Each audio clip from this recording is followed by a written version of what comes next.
Master P was born and raised in the Calliope housing projects. This was an area known to be one of the most violent, drug-infested areas in New Orleans, Louisiana.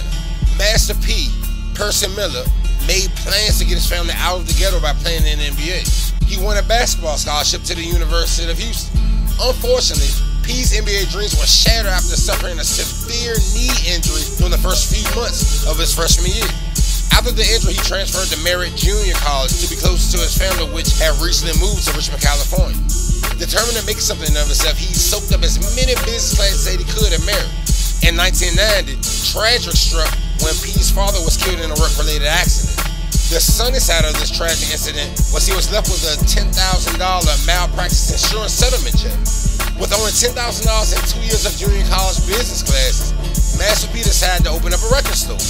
The 21-year-old future mogul soon launched No Limit Records and Tapes in Richmond, California.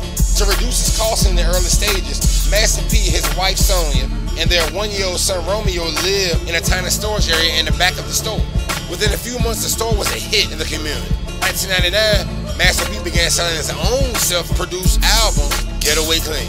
In 1992, after Master P's second album, Mama's Bad Boy, sold more than 150,000 albums independently, Master P decided to move No Limits back to New Orleans in order to make a really big run at the label industry.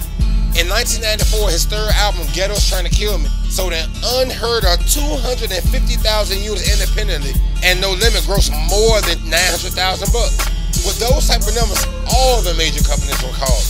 Master P was able to secure an unprecedented deal between No Limit and Priority Records. Not only would No Limit receive $375,000 advance for every album produced and 75% of the wholesale price of every album sold, but at the end of the day, Master P retained and owned every master recording from his entire roster, including himself.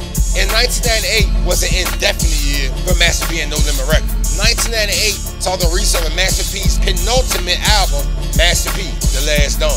It debuted at #1 on Billboard's top 200 charts and sold a whopping 500,000 copies in the first week alone. The album would go eventually to sell more than 4 million albums. Still at the peak of his success, No Limit signed superstar Snoop Dogg, whose deal with Death Row had recently expired. Snoop's first album with No Limit was titled The Game Is to Be Sold, Not Told. The album sold 800,000 units within its first week of being released. Thanks to Snoop and the other hitmakers in this camp, Master P sold more than 20 million albums in 1998 alone. No Limit was tearing up the Billboard charts.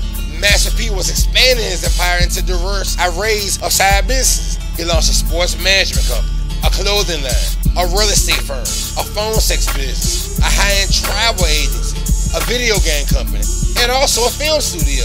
As of March 2013, this year, No Limit Records has sold nearly 80 million albums worldwide, and Master P has a personal net worth of $350 million.